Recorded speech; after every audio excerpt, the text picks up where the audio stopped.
So in previous 2Ks, we had the Jordan challenges, we had the NBA's greatest player challenges, we had LeBron's path to greatness mode, and now in NBA 2K24, we have the Mamba Moments, structured similar to the previous challenge modes in previous 2K games. We're left with 7 highlighted games, aka Mamba Moments from Kobe's career, each of them with 3 objectives to complete, and for each objective that a player completes, you earn a star, and when you earn all 21 stars in the Mamba Moments mode, you earn some rewards, which include some Kobe-themed My Career accessories and My Team cards. For each of the 7 career games, I am glad that the developers did choose to showcase games that casual fans may not be aware of. Games such as the 62 points in the first 3 quarters against the Dallas Mavericks, or the game where he goes up against Michael Jordan at the tail end of his career when he's playing for the Washington Wizards. You have another game where you're going up against Brandon Roy on the Trailblazers. So games that people don't necessarily think about when they think about, Kobe's greatest moments. I'm glad they're choosing to highlight some of those because it really just shows how many great games Kobe had in his career. What I'm not glad about is to have a mode called Mamba Moments and not have the greatest moments of the Black Mamba's career. I cannot comprehend. Give me a reason, give me an excuse, because I can't think of a good one. That is what I'm not glad about. They don't have the 81-point game. They don't have Kobe's final career game against the Utah Jazz in 2016, where he scored 62, 64? He scored at least 60 points in that game, ended it off with 2 free throws the same way he started his career. Just a lot of different moments that really stick out that I'm just absolutely shocked were not included. Now I get it with some of the games. I've talked about this in previous videos. Go ahead and check out. I made a video deciding 24 of Kobe's greatest moments that could potentially be included in this mode. And we fell short. We ended up with 7. So, the Jordan challenges, they had 10 challenges plus the creating a legend mode with Michael Jordan, which for those of you that are not aware what that is, it's basically my player mode, but you start out as a rookie Michael Jordan instead of a rookie, randomly created player that's 60 overall, or whatever you start out at in 2K11. So instead you start out as like an 80 overall rookie Michael Jordan and move up from there, and you play the mode just like you would play my player. In NBA 2K12 with the NBA's greatest player challenges, you had 15 challenges, one for each legendary player in NBA history. Plus, they expanded on the creating a legend mode from 2K11, and now you can use that for any player in the league. I could choose to be Danny Green and play through Danny Green's career. I could have chose to play the tail end of Ray Allen's career as through the My Player experience. In 2K14, in LeBron's Path to Greatness mode, they had at least 20 unique fictional challenges that were created. So in that game mode, you would choose LeBron's future career path. Do you want to stay with the Heat the rest of your career, or do you want to go down the dream scenario path to greatness where you play for the New York Knicks and play for the Cavs again and go all over the place? Look, I'm starting to ramble at this point, but really, we end up with 7 challenges for the Mamba Moments. Why only 7? Why did we stop there? All these other challenges, especially the most recent, NBA 2K23's Jordan challenges had 15 challenges, more than double of what's in this year's Mamba Moments for NBA 2K24. So that I just have to throw that out there right away before I really dive deep into the review of the mode, because it's really got me on edge. There is no excuse to not have more challenges. You could have at the very least made it 8 to symbolize Kobe wearing number 8. I don't know why you stopped at 7. Anyways, that is how the mode is structured. 7 highlighted games, aka Mamba Moments, from Kobe's illustrious career. 3 stars, 3 objectives for each game, and then from there you earn the rewards for the other modes. Go have fun, enjoy your rewards, and that's it. That is the mode.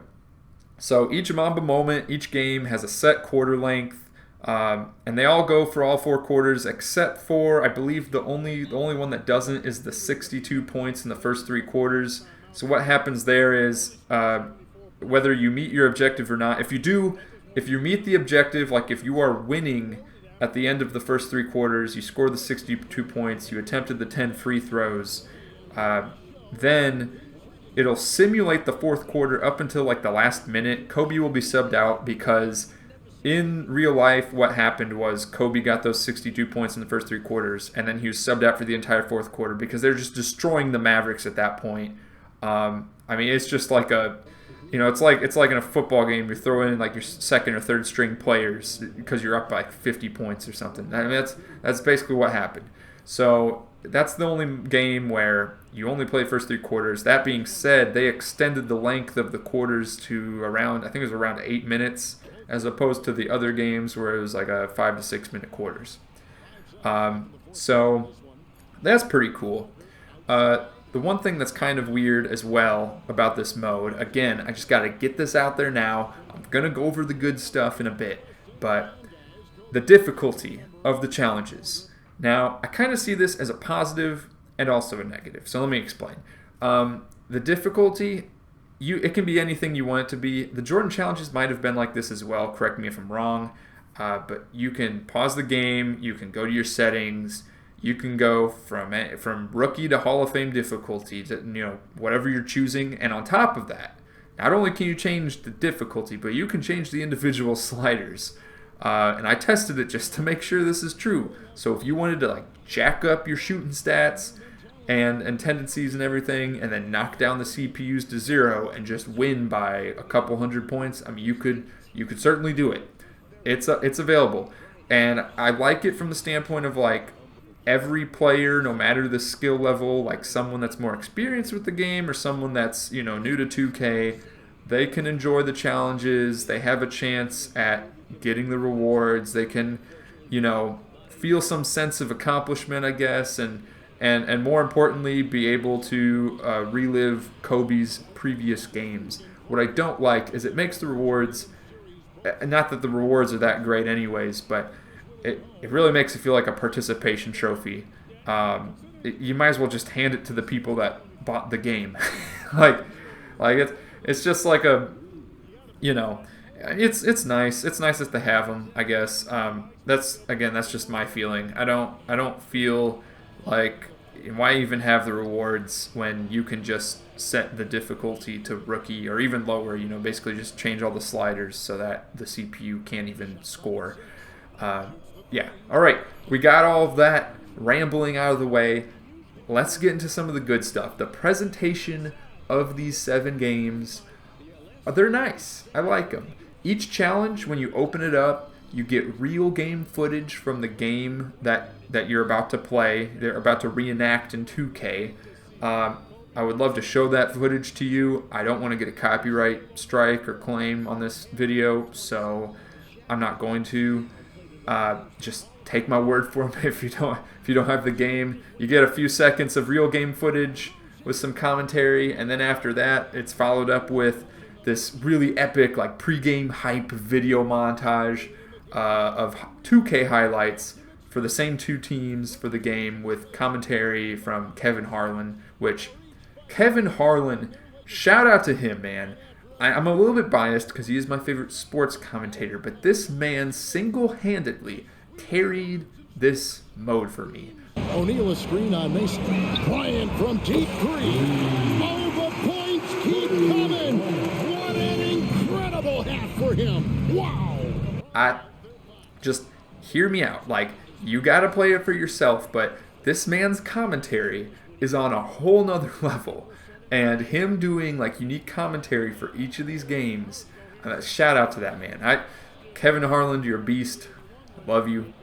So him and Clark Kellogg were doing some great commentary, help fill in some of the context of what's going on within the game, where the teams are at in the season, what's going on currently in Kobe's career, because, before going into the game, you get like maybe a couple sentences, narrative of what's significant about the game, You don't really get a whole lot of context after that. So shout out to Kevin Harlan and Clark Kellogg giving the commentary to give the context, because there's no like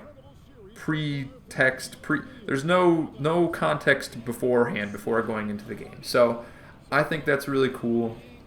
And on top of that, there are times still in 2K where the crowd does not react to big plays, but Kevin Harlan will still react, and it really helps keep things going, keep the vibes and the energy high. I love it. Another thing I love is the commercial break music. And again, I might have missed this from last year's 2K, so if this isn't new, then I'm sorry for hyping this up, but the NBA on NBC theme song, a throwback. I used to use it on my 2K videos like 10 years ago, back in NBA 2K14, and the reason you don't see them on my channel anymore is because they got the copyright claim, because back when I was making those videos, the policies weren't so strict, but now they are. So I love that music. I love the throwback. I'm glad that's in there. The jersey colors look good. They got the Lakers gold right as far as I can tell, so I'm glad that's there. For the halftime and post-game interviews, they use real audio footage from those games, from those players. It's not just Kobe. I believe they also threw in, was it Bruce Brown? Someone from the Spurs, I think. And then they have different animations for Kobe going into a timeout or going onto the court, where he's like biting on his jersey or pulling his jersey. Like, it's just to make it feel more immersive, more authentic. I really like that they include these features. Additionally, some of the other players have different characteristics about them that I don't believe are on the actual like Play Now rosters or My NBA rosters. Like Rondo's got the bandage on his chin. So yeah, love all that. That is like, that makes this mode playable, makes it fun. Relive these previous moments and hear Kevin Harlan talk about them is just, you can't beat it. Now, that being said, got to cover some of the bad aspects of the presentation as well. Some of these players, the player models, I know this is something that people have been talking about a lot recently with the new 2K games, because NBA 2K14 on PS4 probably had some of the best like jersey physics and more realistic lighting faces. Yeah, some of these historic players look incredibly cartoonish. Kobe looks fine. He looks fine. Probably the best Kobe has looked in a 2K game. I remember like 2K10, 2K11, he looked like an alien. Just the way that they created the face, it didn't look like him. It barely looked like a human. Anyways, not gonna go into that. Yeah, some of these guys just really goofy, unorthodox face complexion and look. I might show some examples on screen right now as I'm talking about this, but they don't look good. I feel like that goes without saying. I think most people can look at these player models up close and say the same thing. No one's denying it. Another bad thing, I guess this isn't really presentation related, and it's probably not 2K's fault, but they don't have the rights to all the players. So the 2010 NBA Finals specifically, Andrew Bynum's missing from the Lakers team. That's a huge loss, huge L right there. I mean, it's a big series. That is the last finals Kobe ever won. It's not really a game he's known for scoring. I think the only reason they really threw it in there was because that's the last finals he's ever won.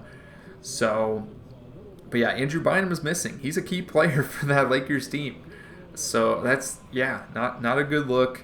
And then commentators at times, like, they wouldn't even acknowledge the rewriting of history. I was so upset that they didn't have the 81-point game as Mamba Moment.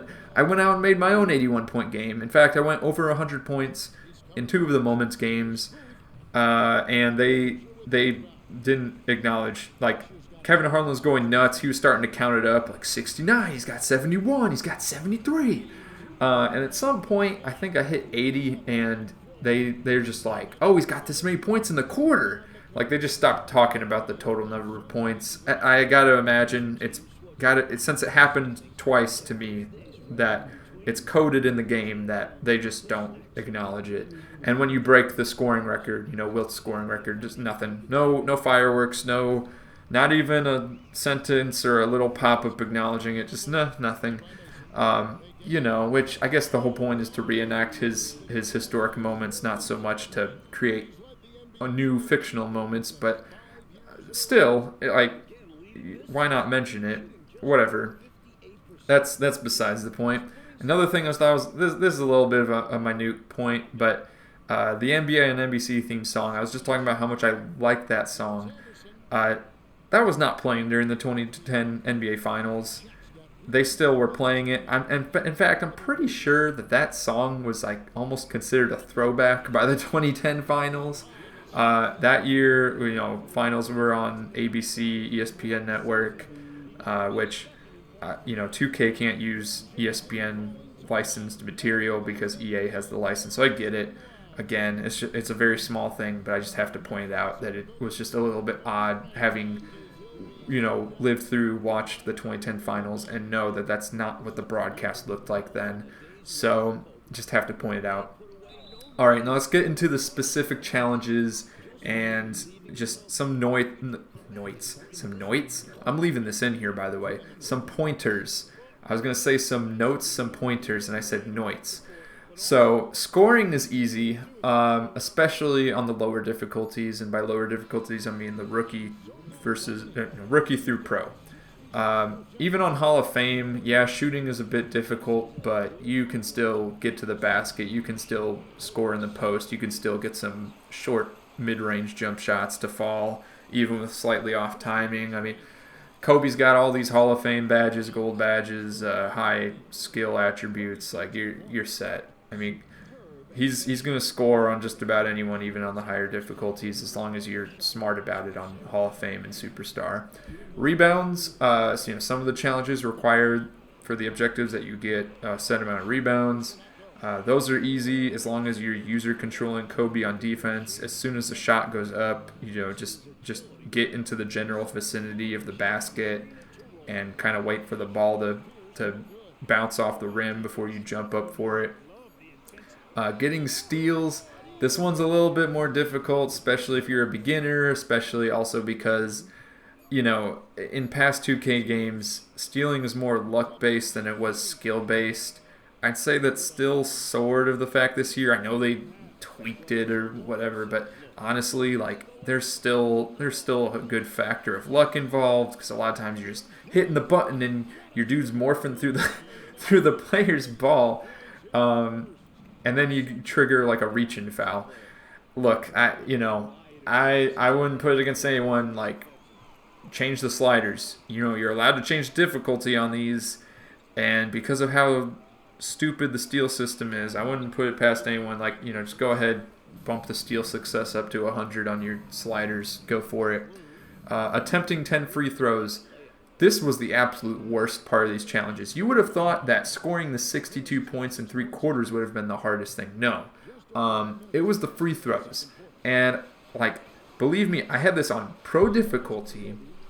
I am driving to the basket with Kobe every single play. And if I'm not driving, I am posting up. I am pump faking multiple times. I'm using all the tricks in the book to try to draw fouls. Tricks that worked in previous 2Ks. These guys were not biting at all. None of these Mavs players. And there was at least 2 attempts on this. I got to 9 free throws on pro difficulty. I'm like, it's not even just the fact that, I just missed the mark, but to just miss the mark on an easier difficulty when I'm like going above and beyond, like I'm telling you, every possession. No one else on the team scored. No one else got a shot attempt. And all of the shot attempts from Kobe were within 10 feet of the basket. Like, I'm just going at it. And eventually I just gave up, and I bumped up like the shooting foul slider for the CPU, because I was just like, this is ridiculous. Like, so again, I wouldn't blame anyone for doing this, anyone else for doing this either. And then the completing all 3 objectives on Hall of Fame difficulty. I did the last 2 challenges on Hall of Fame just for the entertainment value for myself. It doesn't change the rewards you get. Like I said, everyone gets the same rewards, sort of like a participation trophy, if you will. It felt cool for the game to be close because I know for someone like me that has played 2K for at least 10 years of my life, playing the challenges on pro difficulty, it would have been easier for me to win these games. So I wanted a little bit of a challenge. I wanted the game to feel close. So the Western Conference Finals Game 3 against the Spurs, and then the NBA Finals against the Celtics in 2010. I put those on Hall of Fame. And the Spurs one, I got, I think, within 1 or 2 attempts. But that Celtics one, man, I keep getting like 2 of the 3 objectives every single time. And there would be times where I'd be up by like 10 points going into the fourth quarter. I'd have the 10 rebounds. Ray Allen had like 5 points, and I'd still somehow find a way to lose the game. It was a difficult challenge for sure. But earlier today, finally got it and completed the Mamba Moments. Got all 21 stars. And when you complete the challenges, you would think like, okay. So let me backtrack a bit. Going into each of the challenges, like I said, you have the real game NBA footage, you have the montage from the 2K highlights, and then you jump into the game. Jordan challenges, what I liked about those, they had interviews of different people that interacted with Jordan, whether they were teammates, opposing players, coaches, GMs, just talking about their experience of Michael Jordan with Michael Jordan, what made him so great. You felt like there was some sort of level of appreciation for what he did for the game and what, as like a icon of basketball. For these Mamba Moments, there's, I guess there's some recognition, right? Because they're at least telling you about the context of the game going in. But they're just, no, like, man, I don't know. I'm just at a loss for words. Again, I'm like thrilled. Like it was fun playing these moments, but I'm also like very disappointed at the lack of effort and the lack of passion from the people making the game. It felt like just empty at times, and the thing is like with Michael Jordan, he's a bit older, right? Like the people that played with him or like they're getting up there in age. Kobe, it's like you still have current players that you have that would have the rights to, that you could have come in and film for an interview. Like, yeah, I played with Kobe. Like, you could straight up have Jordan Clarkson come in or Larry Nance Jr. Like, it baffles me. Why don't you have guys that came in that played with him in his very last career game, describe the moment? Why don't you have players from the 2010 finals? Why don't you have like Shaq come on and talk? You have Shaq in the game for other parts of it. Why could you not have him speak about Kobe? Okay, that rant is over. The one last aspect of this mode that I want to discuss is once you get the 21 stars and you end the game, you go back, it takes you back to the Mamba Moments menu. There's no message, like no little like congrats on completing the moments. There's no like pop-up, here's your rewards. Nothing. Nada. Just you're back at the menu. That's it. Now I don't know if they did that for the Jordan challenges because I really don't recall. I did complete them back in like January. I can't recall what they did once you completed those, but like I remember for like the previous like LeBron's Path to Greatness, for the Jordan challenges in 2K11, like they at least acknowledge that you beat the mode. Like, congrats, here you go. Here it's just like, there's just no heart and soul that was put into this. The whole mode just feels like a bit soulless. If it wasn't for Kevin Harlan's commentary, I cannot believe I'm saying this, but yeah, if it wasn't for Kevin Harlan's commentary, I probably would not be giving this the level of praise that I'm giving it, which is not even that high to begin with. I feel like 2K met the bare minimum with this mode. It's a good mode, do not get me wrong. The best thing about this is casual fans will play these games, and like younger me when I played 2K11 and was fairly new to NBA lore and history, I I was a toddler running around in diapers when Jordan was on his second three-peat. So I didn't know a whole lot about the flu game or, the shot against Cleveland or like I didn't know about all that stuff. So playing the moments, I'd be like, "Whoa, what is this about?" I'd go look it up on YouTube or go look it up online and start learning more about that. So even though 2K didn't give the full context, I could get more context. It was like kind of like the gateway into, becoming a NBA fan, if you will. So I appreciate that they at least have something in here. But man, does it feel like they just hit the bare minimum. Again, I don't know why they limited it to 7 challenges when, again, in 2 hours I put together a spreadsheet of 24 challenges. Like it not that difficult, and like I know it's not just a matter of coming up with the challenges, but also putting together the rosters. You got to get the commentary. I know there's a time frame on that, and money and like. But the thing is like, even if you just gone up to 8, I would have been fine. Like what? 7 is such an obscure number. It doesn't make any sense to me. I cannot comprehend. So I'm going to give this a rating of, since 2K loves to use obscure numbers, for my review of the Mamba Moments, I'd give it an 8 out of 24. But because there's 7 Mamba Moments, I'll give it a 7. 7 out of 24 rating for me. It meets the bare minimum.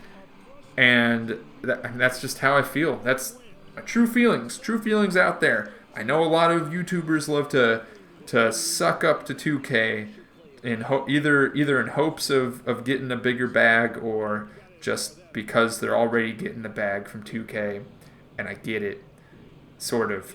I want to be critical from the standpoint of I want them to improve the game. I don't care that 2K makes a ton of money as long as they're making a ton of money while putting out a great product. And this was not great. This was kind of sad for showing off Kobe's illustrious career. I'm disappointed. 7 out of 24. Let me know your rating in the comments below.